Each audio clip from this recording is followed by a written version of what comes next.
Hey, what's up everyone? Welcome back to a brand new Uber News episode. Today we're looking at the Sandbox Updates Winter Update. Recently, we've been sharing a lot about improvements to the overarching Halo Infinite experience with topics such as playlists, match XP beta, and more. Today, we're diving even deeper into the game and focusing on the Sandbox on our core gameplay experience. The winter updates released on November 8th. We're happy to bring in some changes that will address many areas of community feedback. After the winter update, even more updates and tuning changes will be coming down the line based on what we were seeing in data and out there in the community. In this article, we'll take a closer look, blah, blah, blah, blah, blah. So winter update balance adjustments. Plasma pistol. Many players reported the plasma pistol was underperforming against Spartans. I agree, especially when using its overcharged shot. To help with the overcharged shot track as expected at mid to close range, we've updated its value slightly in the winter update. We've also noticed the base shot was not seeing much use, so we're increasing the damage of the base shot to make it more viable option for players. Good. I think the plasma pistol is probably my least used weapon in this entire game. Obviously, the plasma pistol was never it's never meant to be a weapon that you use as a primary weapon to take down Spartans, but in this game, it's pretty excessive, like how many shots you have to put into someone, so I'm happy to see this get a little bit of a boost. PP is now a 9-shot kill without EMP. Wow, that's crazy. Pulse Carbine. Even as players got more proficient with the Pulse Carbine, it has not been as successful in short to mid-range as we would like. To help with this, we've updated the tracking to help it out in shorter range. To help balance out its power though, we were reducing its tracking at longer range. That's okay. These changes should help players land shots more consistently in short to mid-range while slightly reducing the effectiveness at long range. I don't think this should be a long-range weapon whatsoever, so I'm okay with that personally.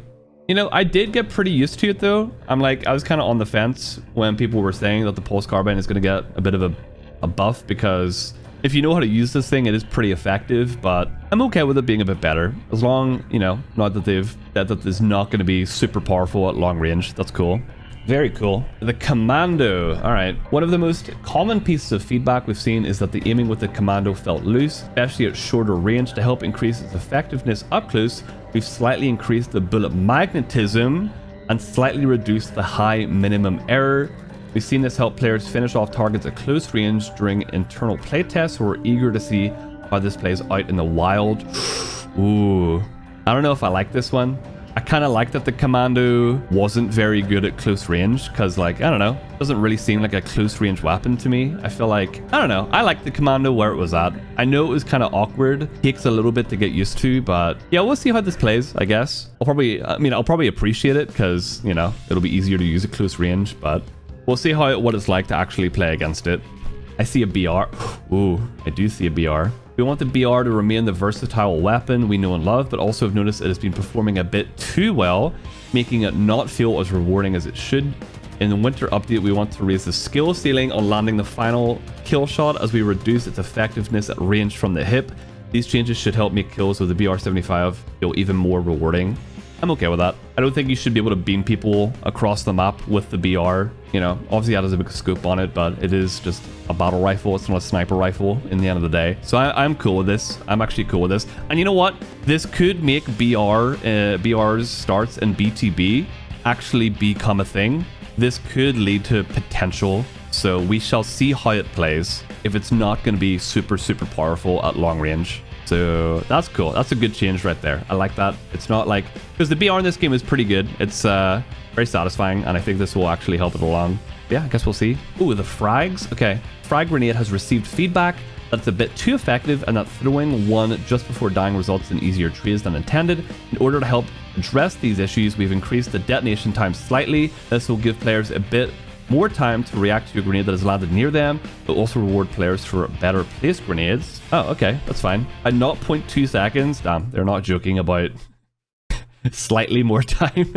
It might be more effective in actual gameplay, but reading 0.2 seconds, kind of hard to imagine. Snap slide.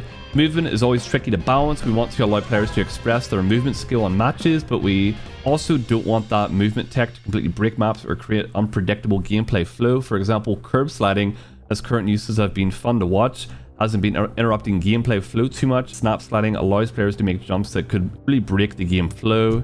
Oh wow, so they have patched snap slides. What is a snap slide? I might be able to show you. So you basically are able to slide really far without actually having to move anywhere. Like, look how far he went with like basically no run up. That kind of sucks. I understand why they did this. It just sucks because it's fun to watch people do this, but you know, I get it, but it sucks. I try and view these things from like the developer standpoint as well as like me just being a player and wanting fun standpoint.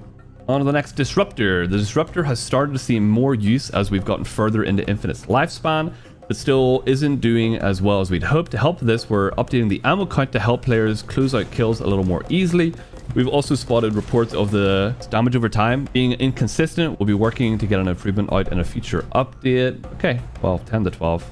Nice. Future updates, desync, aiming, and more. Beyond the winter update though, we do note that there's still much to go after to improve the feel of the game. So in the next few months, we'll be releasing balance updates, mouse and keyboard improvements, bug fixes for networking, issues faster than we have been previously.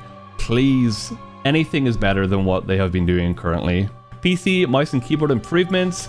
As players have gotten more hands-on time with the game, we've seen feedback emerge around how aiming and tracking feels on mouse and keyboard. We know there's room for improvement and some updates are on the way. Red Reticle on PC, that's good. Red Reticle has been a common piece of feedback since flighting. We want to enable and better support our PC players. If a plethora of cheats pop up because of this, we may need to reconsider, but until then, we're excited to see how this feels for PC players. All right. Scroll wheel, we felt this one too when using a scroll wheel to swap weapons. Sometimes it would double swap, essentially YYing. We're updating how the game reads scroll wheel inputs to help reduce how often this happens. The walk key, right now walking on mouse and keyboard has two modes, full walking speed or crouch walking. On controller you can choose to walk slowly and avoid radar, what? Is that a word? Radar detection just by how much you move the thumbstick. Since keyboards only have the walk forward at full speed option, be introducing a way for them to walk at a slower speed. Okay. Networking desync improvements. Do they have anything to say? To go after networking improvements, including desync, we needed to identify all the various ways the issues could present themselves. As covered in our Closer Look blog, there isn't a single issue causing all the problems many classify as desync. Each issue has its own individual bug that we have to find, investigate, reproduce, fix, test, and implement. When the server says you're in one place on the map while your client shows you in a different spot, fire shots at a player, see them connect, but the bullets deal no damage. Think that you're safely around the corner, but you are dealt a fatal blow from a player, ghost melees. We add to the complexity, sometimes there are multiple ways to encounter the same issue, which means we need to include multiple fixes to truly help reduce how often players experience it. For example, many reports of blank shots we've seen are the result of a fake reload bug. Player's client shows that they may have completed the reload, but the server never received that final reload confirmation, likely due to the reload being interrupted, so it thinks their weapon is still empty. Player's client lets them fire a full barrage of shots. That is insane that that's what the problem is. But the server sees the trigger input as if it was happening on an empty magazine. Wow, that is crazy. Reads as no bullets being fired at all. So basically, we're firing a weapon that the server thinks is empty. It's not even like your bullets just aren't registering. There's straight up just aren't bullets being fired. That's wild. With that said, we do have desync related improvements planned to land in the next few updates.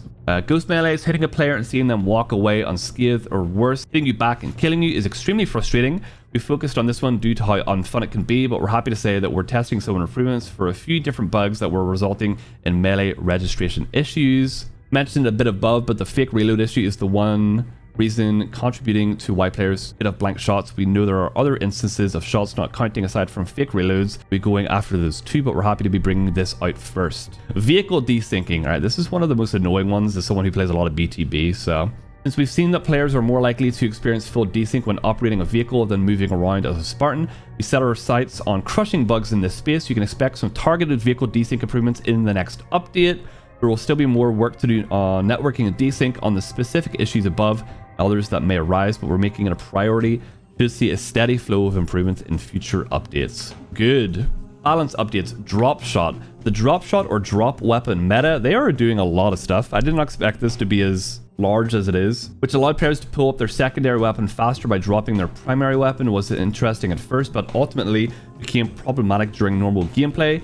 kept an eye on it, especially in high level matches, and agreed with community feedback that it is just too strong for how easy it is to pull off. As a result, we are planning to bring the drop shot time in line with the speed of just swapping. Okay, that is exactly what they needed to do for that. Make it the same as swapping weapons, and that's literally, because if they just straight up removed drop weapon, that would have sucked. But just making it at the same time as switching weapon, perfect. Simple solution, easy peasy. Thruster, while we do want equipment to tip the scales of a fight, start to see Thruster come out on top of 1v1 engagements more than we intended. We plan on adjusting this a bit and make sure it's no longer tipping the scales too far in one. Okay, my counter to this, if you have went out of your way to find the Thruster on the map and you've kept it in your back pocket, you should be rewarded for using that in a 1v1 fight.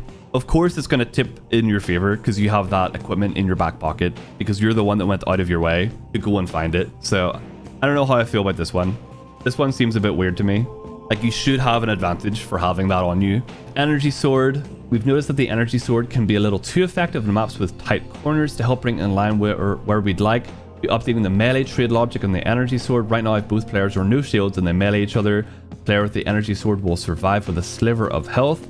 This upcoming update will update the melee logic so both players trade melees and die, which should help prevent the energy sword from tearing through teams without trading. Okay, good. That is great. It was so annoying, man, meleeing someone that has sword and then they just win. It's like, the sword is a one-hit melee, okay? I get it. But if someone is weak and they have a sword, they shouldn't be invincible just because they're holding the sword. You know what I mean? Competitive weapon respawn timers throughout Halo Infinite's first HCS season. The amount of power through on map pickups like weapons on each arena map became a common discussion point. Most competitors felt like there was too much power on the map for pickup, which allowed the matches to snowball. To help address this, we'll be reducing how quickly weapons respawns, as well as how many of each weapon can be on the map at any given time in ranked arena. We'll share full details around these changes before they land in a future update.